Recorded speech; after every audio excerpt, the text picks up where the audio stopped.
Hi, this is Bharati. Welcome back to our channel ఆంధ్రాలో అమ్మకుట్టి. అందరూ ఎలా ఉన్నారండి? నేనైతే చాలా బాగున్నా. మీరందరూ ఎలా ఉన్నారండి? కింద కామెంట్ సెక్షన్లో నాతో షేర్ చేసుకోవడం అస్సలు మర్చిపోవద్దు. ఈరోజు మన ఛానల్లో ఒక డిఐవై హెయిర్ ప్యాక్ గురించి నేను చెప్పబోతున్నానండి. ఈ హెయిర్ ప్యాక్ వల్ల మన హెయిర్ ఫాల్ కంట్రోల్ అవుతుంది, హెయిర్ ఇచ్చినెస్ పోతుంది, డ్రైనెస్ పోతుంది. చాలా బాగా హెల్ప్ అవుతుంది ఈ హెయిర్ ప్యాక్. సో వీడియో అనేది ఎక్కడ స్కిప్ చేయకుండా లాస్ట్ వరకు చూసేయండి. హెయిర్ ప్యాక్కి ఏమేమి ఇంగ్రీడియంట్స్ కావాలంటే, ఒక ఎగ్ కావాలి, అలానే 1 కప్ కర్డ్, కాఫీ పౌడర్. నేను ఇక్కడ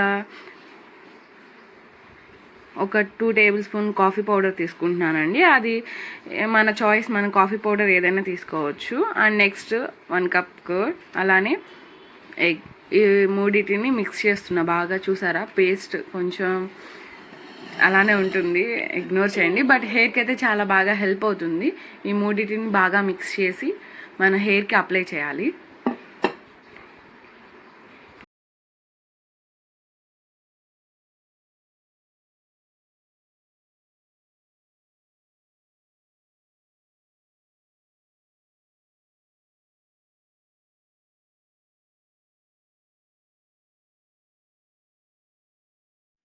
ఇంకా మన ఛానల్ని ఎవరైనా సబ్స్క్రైబ్ చేసుకోకపోతే please subscribe to my channel and follow Insta ID. కింద డిస్క్రిప్షన్లో లింక్ ఉంటుందండి. Please follow Insta ID.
Shampoo చేసేటప్పుడు ఒక చిన్న టిప్ అండి. మనం ఏ షాంపూ అయితే యూజ్ చేస్తామో ఆ షాంపూలో కాఫీ పౌడర్ యూజ్ చేసి షాంపూ చేయండి. దానివల్ల చాలా అంటే చాలా బెనిఫిట్స్ ఉంటాయి. అవి ఏంటో కింద నేను డిస్క్రిప్షన్లో ఇస్తాను, తప్పకుండా ఒకసారి చెక్ చేయండి. 30 మినిట్స్ తర్వాత మళ్ళీ కలుగుతాం. ఆఫ్టర్ హెయిర్ వాష్ తర్వాత హెయిర్ చాలా సాఫ్ట్గా అండ్ సిల్కీగా కూడా ఉంది. నేను ఎలాంటి కండిషనర్ కానీ సీరమ్స్ కానీ యూస్ చేయలేదండి. సో ఈ హెయిర్ మాస్క్ వల్ల మనకి ఏంటి అంటే, ఈ సీజన్లో హెయిర్ ఫాల్ అనేది చాలా ఎక్కువగా అవుతూ ఉంటుంది. ఆ హెయిర్ ఫాల్ని ఈ హెయిర్ మాస్క్ చాలా యూజ్ అవుతుందండి. సో తప్పకుండా వీక్లీ ట్వైస్ ఈ హెయిర్ మాస్క్ని యూజ్ చేయండి. ఐ హోప్ ఈ వీడియో కనుక మీకు నచ్చినట్టయితే లైక్ చేయండి, కామెంట్ చేయండి, అండ్ అలానే మీ ఫ్రెండ్స్ అండ్ ఫ్యామిలీ మెంబర్స్కి షేర్ చేయడం అస్సలు మర్చిపోవద్దు. Bye bye, see again. మరొక వీడియోతో మళ్ళీ మేము ముందుకు వచ్చేస్తాను. Keep smiling.